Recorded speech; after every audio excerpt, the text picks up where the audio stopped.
అదేమి న్యాయం? ఇది ఎక్కడ న్యాయం? సార్ రాజకీయాల్లో హత్యలు ఉండవు, ఆత్మహత్యలే ఉంటాయి అంటారు సార్. దానికి ప్రత్యక్ష ఉదాహరణ ప్రస్తుతం జరుగుతున్న రాజకీయ వ్యవహారాలను చూడాలి. 9.5 ఏళ్లు తెలంగాణ రాష్ట్రంలో అధికారం నుండి ప్రతిపక్ష పార్టీని పూర్తిగా నిర్వీర్యం చేసి వారి నయానో భయానో ఆ పార్టీలో చేర్చుకుని ఆ తర్వాత దాన్ని విలీనమని ఒక ముద్ర వేసి ఇప్పుడు అధికారంలోకి వచ్చిన పార్టీ తన పార్టీకి సంబంధించిన ఎమ్మెల్యేలను జైన్ చేసుకుంటే ఇది సరైనది కాదని ఢిల్లీకి వెళ్ళి మొత్తం భారతదేశ వ్యాప్తంగా ఉన్న అన్ని పార్టీలకు తెలియాలంటూ ఢిల్లీలో ఒక మీడియా సమావేశం పెట్టడం సరైనది కాదనే ఒక భావన రాజకీయ వర్గాలను వ్యక్తమవుతుంది. ఫిరాయింపులను అతిగా ప్రోత్సహించి ఫిరాయింపులే ప్రోత్సాహకంగా రాజకీయాన్ని నడిపిన పార్టీ ఇప్పుడు ఫిరాయింపుల గురించి మాట్లాడడం ఇది ఎంతవరకు సమంజసం అనే ఒక భావన రాజకీయ వర్గాల్లో వ్యక్తమవుతుంది సార్. ఎందుకంటే మనం చూసాం సార్, కమ్యూనిస్ట్ పార్టీ ఎమ్మెల్యేలు కూడా వదలలేదు. కమ్యూనిస్ట్ పార్టీలకు సంబంధించిన ఎమ్మెల్యేలు అంటే వారు మధ్య తరగతి, అదేవిధంగా దిగువ మధ్య తరగతి, ఆ దారిద్ర్య రేఖ దిగువ ఉన్న ప్రజల కోసం కొట్లాడతారని ఒక పేరుంది. మరి కొట్లాడతారా లేదా సెకండ్, కానీ అలాంటి వారి ఎమ్మెల్యేలను కూడా వదలని పరిస్థితి గతంలో 9.5 సంవత్సరాలు ఉంది. ఇప్పుడు ఆ పార్టీకి సంబంధించిన ఎమ్మెల్యేలు పెడితే గగ్గోలు పెడుతున్నారు, అదేవిధంగా తీవ్రంగా శాపనార్థాలు పెడుతున్నారు, చర్చ జరుగుతుంది. ఇది ఒకటైతే సార్, ఇటీవల ఆంధ్రప్రదేశ్ లో జరిగిన ఎన్నికల్లో రెండోసారి అధికారంలోకి వస్తామని వైఎస్ జగన్మోహన్ రెడ్డి కంటే ఎక్కువ నమ్మకం కేసీఆర్ కి కేటీఆర్ కి ఉన్నట్టుగా ప్రస్తుతం మాట్లాడుతున్న వ్యాఖ్యలను బట్టి అర్థమవుతుంది. ఎందుకంటే జగన్మోహన్ రెడ్డి గెలిచింటే అక్కడికి వెళ్ళి ఉండేవాళ్ళ ఏంటి సార్? ఎన్నికలు జరుగుతున్న సందర్భంలో కూడా మాకున్న సమాచారం మేరకు ఆంధ్రప్రదేశ్ లో వైఎస్ జగన్మోహన్ రెడ్డి మళ్ళీ గెలుస్తున్నారంటూ కేసీఆర్ మాట్లాడారు, అదేవిధంగా కేటీఆర్ కూడా మాట్లాడారు. ఎన్నికలు అయిపోయాయి. ఎన్నికలు అయిపోయిన తర్వాత కూడా ఇప్పటికీ వారు ఆ విషయాన్ని, ఆ సందర్భాన్ని జీర్ణించుకోలేకపోతున్నట్టున్నారు సార్. తెలంగాణ అంటే వాళ్ళు ఓడిపోయిన బీఆర్ఎస్ పార్టీ వాళ్ళు ఓడిపోయిన దానికంటే జగన్మోహన్ రెడ్డి గారు ఓడిపోయిన దానికి ఎక్కువ బాధపడుతున్నారు అంటావేంటి నువ్వు చెప్పేదాన్ని బట్టి చూస్తే? ఎందుకు? మన పిల్లవాడు తప్పాడని బాధపడాలి కానీ పక్కంటే పిల్లవాడు తప్పాడని చెప్పి ఎందుకు అంత లావును రోధించటం? వెక్కి వెక్కి ఏడ్చినట్లుంది చూడబోతే. అదే సార్, అంటే తనకు మారిన ధర్మం అంటారా, లేకుంటే ఎవరికో కొన్ని మనం మాట్లాడితే కూడా బాగుంటుంది సార్. ఈ మధ్య కొంచెం బీఆర్ఎస్ పార్టీ పైన ఎక్కువ విరుచుకుపడుతున్నామని, ఎక్కువ విమర్శలు చేస్తున్నామని మనకి ఎప్పుడూ ఏ విషయంలోనే ఇది లేదు. కేటీఆర్ గారి గురించి మనం గొప్పగా చెప్పినటువంటి సందర్భాలు 100. ఎప్పుడైనా ఇప్పుడు మరి సందర్భోచితంగా వారు చేసినటువంటి వ్యాఖ్యల విషయంలో విమర్శలు చేయటం మన బాధ్యత. మరి కేటీఆర్ గారు అభివృద్ధిని, హైదరాబాద్ అభివృద్ధిని తీసుకెళ్ళడంలో ఆయన ది బెస్ట్గా తీసుకెళ్లారు. ఐటీ డెవలప్మెంట్ తీసుకెళ్లారు, ఇండస్ట్రీస్ తీసుకెళ్లారు. మరి అది చెప్పగలుగుతాం కదా. హరీష్ రావు గారు ట్రబుల్ షూటరు, హరీష్ రావు గారు బ్రహ్మాండంగా చేస్తారు, చెప్పగలుగుతాం కదా. మరి అవి చెప్పడానికి ఇది చెప్పడానికి కాదు కదా. ఏముంటుంది మనకేమన్నా గట్టు పంచాయతీ ఉందా, లేదా మనకేమన్నా ఇంకేమైనా పంచాయతీలు ఉన్నాయి? ఏముంటాయి మనకి? అయితే వాస్తవానికి దగ్గరగా ఉండే రాజకీయ నాయకులు అయితే ప్రతి అంశాన్ని జీర్ణించుకుంటారు. ఎన్నికలు అయిపోగానే మామూలుగా సర్వసాధారణం వారు వెంటనే వాస్తవంలోకి వెళ్తారు, తన పని తాను చేసుకుంటూ పోతారు. కానీ ఇప్పటికీ కూడా ఎందుకో తెలంగాణలో ఓటమి. నేను చాలా సింపుల్గా, నువ్వే ఆ రోజు లైవ్లో ఉన్నావు.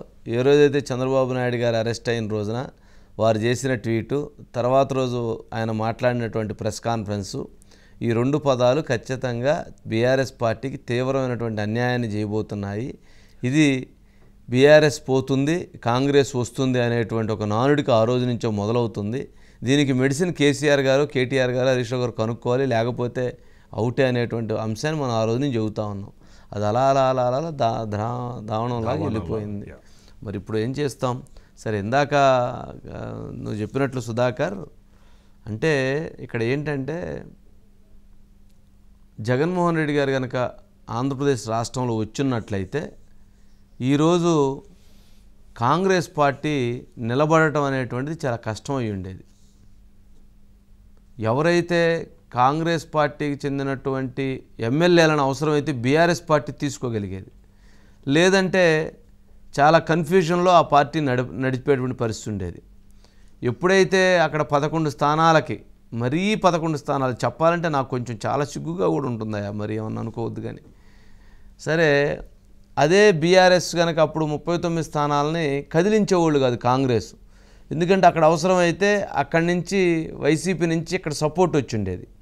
ఇక్కడ రాజకీయంగా వాళ్ళకి అవసరమైతే ఢిల్లీ నుంచి కూడా సపోర్ట్ దొరికేది. అవసరమైతే జగన్మోహన్ రెడ్డి గారు ఢిల్లీ వెళ్ళి, నేనున్నాను కదా, మీకు నాకు కావాల్సినటువంటి కేసీఆర్ గారి కొద్దో గొప్ప సహాయం చేయండి అని ఆయన అటువైపు నుంచి చక్రం తిప్పడానికి ప్రయత్నం చేసి ఉండేవాడు. ఆ 39 మంది పదిలంగా ఉండేవాళ్ళు. బీఆర్ఎస్ పార్టీ స్ట్రాంగ్గా ఉండేది, కాంగ్రెస్ పార్టీ ఉక్కిరి బిక్కిరి అయిపోయేది. మరి అలాంటి పరిస్థితి లేకుండా పోయింది. బీఆర్ఎస్ పార్టీని కాంగ్రెస్ పార్టీ క్లియర్ చేస్తుంది. ఎందుకు? అక్కడ కూటమి వచ్చింది, అక్కడ జగన్ సపోర్ట్ లేదు వీళ్ళకి. మరి ఇక్కడ ఉన్నటువంటి పరిస్థితుల్లో వీళ్ళు తొందరపడి ముందుకు వెళ్ళారు. దీంతో అన్ని రకాలుగా సెల్ఫ్ గోల్ ఇవన్నీ. రాజకీయాల్లో ఇందాక సుధాకర్ అన్నట్టు రాజకీయాల్లో హత్యలు ఉండవు, ఆత్మహత్యలే. ఆత్మహత్యలకే ఇది ఒక నిదర్శనం. అంతేనా సుధాకర్? రెండు మాటలు సార్ మీరు ఇక్కడ అన్నదానికి. ఒకటి సార్, ఒకటి చంద్రబాబు నాయుడు అరెస్ట్, ఆ తర్వాత కేటీఆర్ చేసిన ట్వీట్లు, ఆయన చేసిన వ్యాఖ్యలు, ఆ రోజే 2 రాష్ట్రాల్లో అధికారంలో ఉన్న పార్టీలు దిగిపోవడానికి బీజం పడింది. అక్కడ ఒకటి సార్.